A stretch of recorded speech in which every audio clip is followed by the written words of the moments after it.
আসসালামু আলাইকুম everyone, welcome to অরণ্য রান্নাঘর। কোনো প্রকার বাটাবাটি বা ব্লেন্ড করা ঝামেলা ছাড়াই তৈরি হয়ে যাবে মুচমুচে স্বাদের পেঁয়াজু। অনেক সময় খুব বেশি পেঁয়াজু খেতে ইচ্ছা করলেও বাটাবাটি ঝামেলার কারণে আমরা পেঁয়াজু তৈরি করতে পারি না। আজকে আমি কোনো প্রকার বাটাবাটি ছাড়াই পেঁয়াজু তৈরি করে দেখাবো। আশা করছি আজকের এই রেসিপিটা আপনাদের কাছে খুবই ভালো লাগবে এবং সহজও লাগবে। ভালো লাগলে আমার ইউটিউব চ্যানেলটি সাবস্ক্রাইব করবেন, পাশে থাকা বেল বাটনটি অন করে রাখবেন আমার পরবর্তী ভিডিও নোটিফিকেশন সবার আগে পাওয়ার জন্য। ফেসবুক থেকে দেখে থাকলে অবশ্যই একটি লাইক দিয়ে পেজটি ফলো দিয়ে রাখবেন। কথা না বাড়িয়ে মূল রেসিপিতে চলে যাচ্ছি।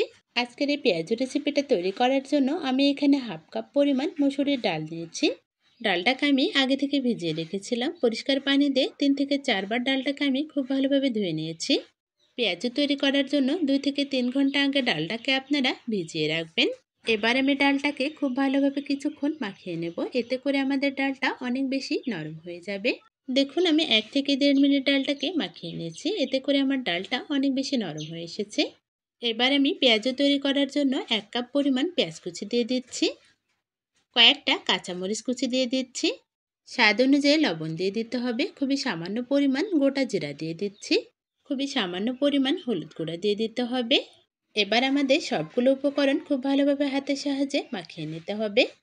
বেশ কিছুক্ষণ মাখিয়ে নেওয়ার ফলে পেঁয়াজগুলো আমাদের অনেক বেশি নরম হয়ে যাবে এবং পেঁয়াজ থেকে অনেকটা পরিমাণ পানি বের হবে। এবার আমি পেঁয়াজু তৈরি করার জন্য এখানে 1/3 কাপ বেসন দিয়ে দিচ্ছি, 1/3 কাপ চালের গুঁড়া দিয়ে দিতে হবে।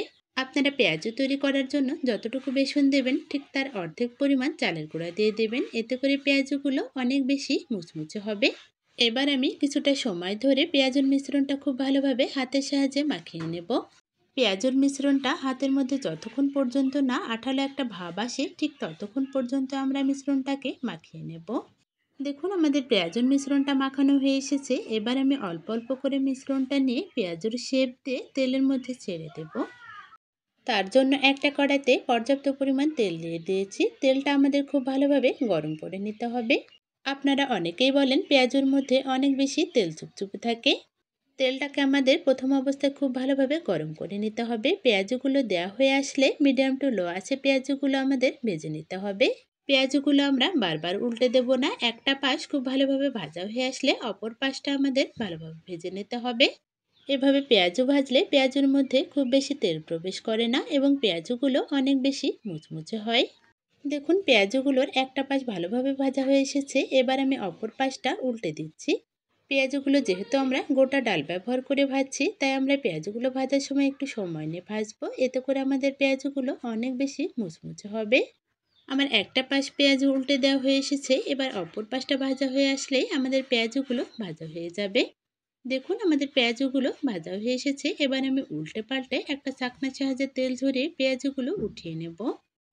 দেখুন, আমাদের প্রথম ব্যাচের পেঁয়াজগুলো ভাজা হয়ে এসেছে। এবার আমি দ্বিতীয় ব্যাচের পেঁয়াজগুলো ভেজে নেব।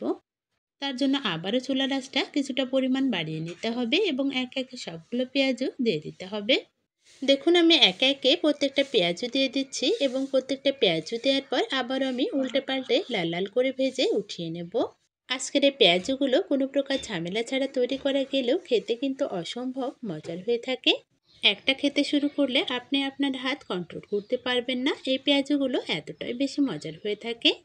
দেখুন, কথা বলতে বলতে আমার দ্বিতীয় ব্যাচের পেঁয়াজগুলো ভাজা হয়ে এসেছে। এবার আমি আবারও তেল ঝরিয়ে পেঁয়াজগুলো উঠিয়ে নেব। দেখুন, আমার সবগুলো পেঁয়াজু ভাজা হয়ে এসেছে। পেঁয়াজগুলো মাশাআল্লাহ দেখতে অনেক সুন্দর হয়েছে। দেখুন, আমার সবগুলো পেঁয়াজু একই রকম মুচমুচে হয়েছে। আপনারা দেখে নিশ্চয়ই বুঝতে পারছেন পেঁয়াজগুলো ঠিক কতটা মুচমুচে হয়েছে। এই মুচমুচে স্বাদের পেঁয়াজগুলো একবার তৈরি করলে বারবারই তৈরি করতে মন চাইবে। ইফতার আইটেমে আলুর চপ বা বেগুনি ছেড়ে শুধু আপনারা এই পেঁয়াজুই খেতে থাকবেন। আজকের এই পেঁয়াজু রেসিপিটা আপনাদের কাছে কেমন লেগেছে সেটা অবশ্যই আমাকে জানাবেন। ভালো লাগলে অবশ্যই আমার ইউটিউব চ্যানেলটি সাবস্ক্রাইব করবেন, বেল বাটনটি অন করে রাখবেন আমার পরবর্তী ভিডিও নোটিফিকেশন সবার আগে পাওয়ার জন্য। ফেসবুক থেকে দেখে থাকলে অবশ্যই পেজটি ফলো দিয়ে রাখবেন। ভিডিওটি ভালো লাগলে লাইক কমেন্ট শেয়ার করতে ভুলবেন না। আজকের মতো এখানেই বিদায় নিচ্ছি। সবাই ভালো থাকবেন, সুস্থ থাকবেন, সর্বদা 5 ওয়াক্ত নামাজ আদায় করবেন, সবাই সবার জন্য অনেক বেশি দোয়া করবেন। আল্লাহ হাফেজ।